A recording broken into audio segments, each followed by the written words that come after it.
بسم اللہ الرحمن الرحیم۔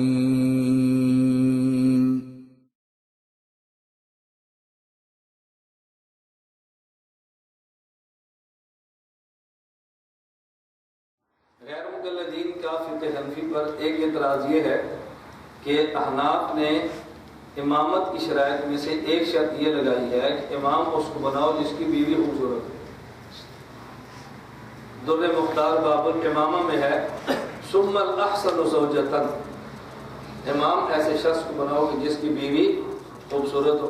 غیر مقلد کہتے ہیں جب امام کی بیوی کا خوبصورت ہونا شرط ہے تو پھر کیا ہم جس کو امام رکھیں اس کی بیوی چیک کریں گے کہ اس کی بیوی خوبصورت ہے تو امام رکھ لو اور بیوی خوبصورت نہیں تو امام نہ رکھو؟ تو دیکھو حنفیت نے کتنا فحاشی کا دروازہ کھولا ہے کہ امام کی بیوی چیک کرتے ہیں۔ اب اس پر بندے کو تعجب تو ہوتا ہے کتنا غلط مسئلہ بیان کیا ہے۔ ہم کہتے ہیں بات اچھی طرح سمجھیں۔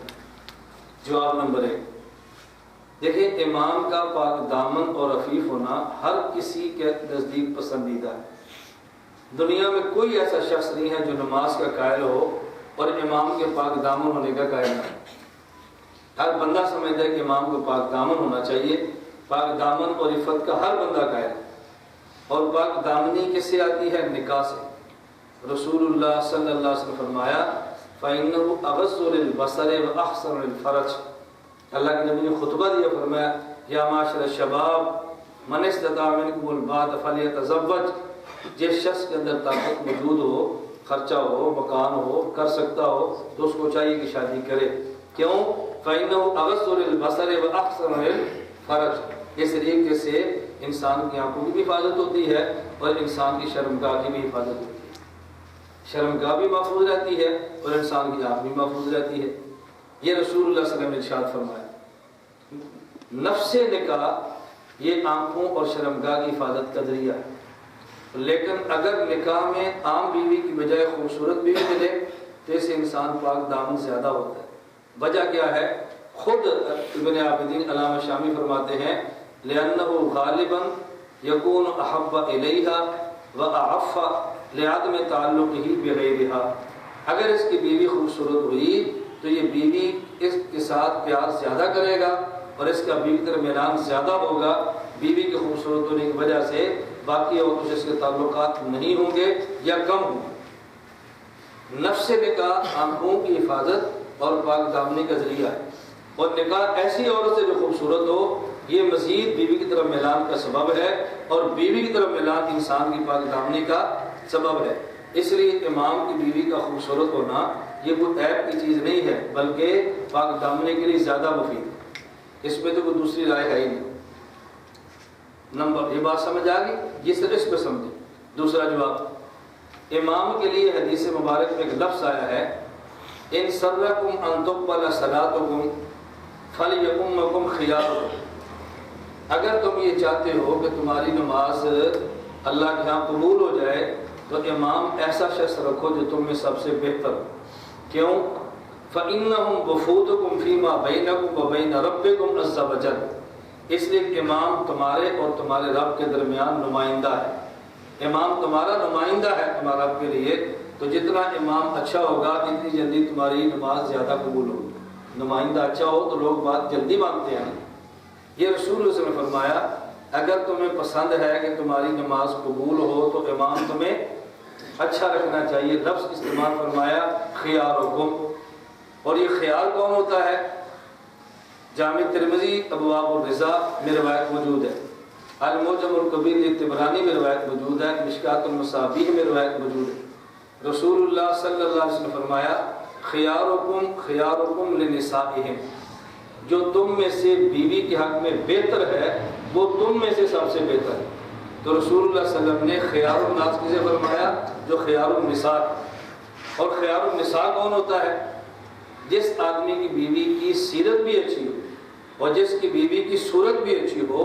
ہمارا عام ماحول کا تجربہ یہ ہے اور مشاہدہ ہمارے یہ ہے کہ وہ آدمی بیوی کے حق میں زیادہ بہتر ہو، یعنی بیوی کی سیرت بھی اچھی اور بیوی کی صورت بھی اچھی ہو، آدمی اس بیوی کے حق میں زیادہ بہتر ثابت ہوتا ہے۔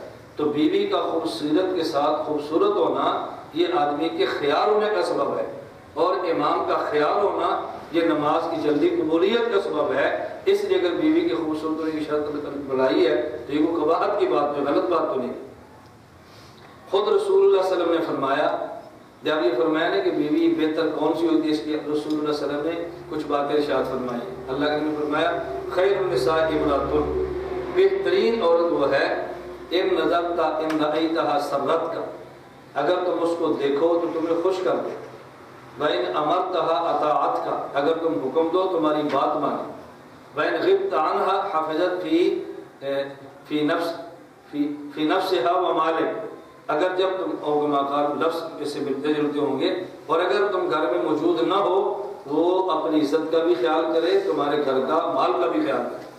تو رسول اللہ صلی اللہ علیہ وسلم نے بیوی کی خوبی میں سے ایک خوبی کیا فرمائی؟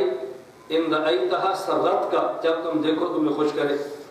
حضرت مولانا علی قاری رحمۃ اللہ علیہ مرقات شرح مشکات کتاب النکاح میں فرماتے ہیں وَإِن نَظَرَ إِلَيْهَا سَرَّتْهُ، حدیث مختلف الفاظ ہے، یہ جو ہے کہ جب آدمی اس کو دیکھے تو عورت خوش کرے، اس کے ساتھ فرماتے ہیں اَيْ جَعَلَتْهُ مَسْرُورًا بِحُسْنِ صُورَتِهَا وَسِيرَتِهَا، یعنی وہ آدمی خوش کر دے اپنی اچھی سیرت اور اپنی اچھی صورت کی وجہ سے، وَلُطْفِ مُعَاشَرَتِهِ وَمُبَاشَرَتِهِ، اس عورت کے ساتھ اس کا اٹھنا بیٹھنا اور اس عورت کا تعلق اتنا بڑھ جاتا ہے کہ آدمی اپنی بیوی سے بہت خوشی کا اظہار کرتا ہے۔ اب اس جواب کا خلاصہ کیا ہے؟ رسول اللہ صلی اللہ علیہ وسلم نے فرمایا کہ اگر تم چاہو تمہاری نمازیں قبول ہوں تو امام خیار چنو، اور خیار آدمی کون ہوتا ہے؟ جو بیوی کے حق میں بہتر ہو، اور عورتوں کے حق میں عموماً وہ انسان بہتر ہوتا ہے کہ جس کی عورت کی سیرت بھی اچھی ہو، صورت بھی اچھی ہو۔ اگر صورت یا سیرت اچھی نہ ہو پھر انسان بیوی کے ساتھ بہتر ہوتا ہے لیکن جبراً اکراہن ہوتا ہے، طبیعت پر جبر کر کے اللہ کا حکم سمجھ کر کرتا ہے، اور جب اگر بیوی صورت اور سیرت اچھی ہو پھر اللہ کا حکم تو ہوتا ہی ہے، اپنی طبیعت کے میدان میں آدمی کو تو پھر خود بہت دل کرتا ہے کچھ نہ کچھ گھر لے کر جاؤں۔ جواب ذہن میں آ گیا؟ جواب نمبر 3 سمجھیں۔ ہم کہتے ہیں اصل بات ذرا وہ اچھی طرح سمجھیں، فقہائے احناف نے بیوی کا خوبصورت ہونا یہ امامت کی شرط قرار نہیں دیا، یہ احقیت امامت کی شرط قرار دی ہے۔ یہ نہیں فرمایا کہ جس کی بیوی خوبصورت ہو اس کو امام بناؤ، نہ، انہوں نے فرمایا کہ یہ بیوی کا خوبصورت ہونا نفس امامت کی شرط نہیں ہے بلکہ احقیت امامت کی شرط ہے، اور احقیت امامت یعنی امامت کے زیادہ مناسب اور زیادہ لائق کون ہے، اس کی شرط رسول اللہ صلی اللہ علیہ وسلم نے خود بیان فرمائی کہ تم امام کس کو بناؤ؟ جو تم میں سے قاری پڑھا ہو۔ امام کس کو بناؤ؟ جو تم میں سے عالم بڑا ہو۔ امام کس کو بناؤ؟ فَلْيُؤَمَّكُمْ أَكْبَرُكُمْ، جو تم میں بڑا ہو۔ تو رسول اللہ صلی اللہ علیہ وسلم نے جو شرطیں لگائی ہیں یہ نفس امامت کے لیے، حقیقت امامت کے لیے۔ کچھ باتیں تو اللہ کے نبی نے اوصاف خود بیان فرما دی، بھئی امامت کے لیے زیادہ بہتر وہ ہے کہ جس کی قرات اچھی ہو، زیادہ بہتر وہ ہے جس کا علم زیادہ ہو، زیادہ بہتر وہ ہے جو تم سے عمر میں بڑا ہو۔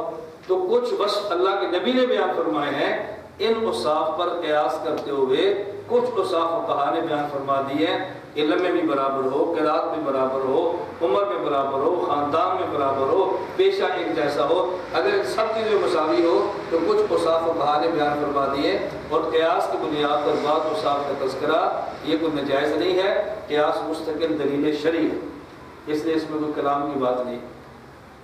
اس لیے ہم کہتے ہیں کہ یہ بے تکا اعتراض تو ہے، باقی اعتراض بنتا نہیں ہے کہ جو غیر مقلدین نے کہا۔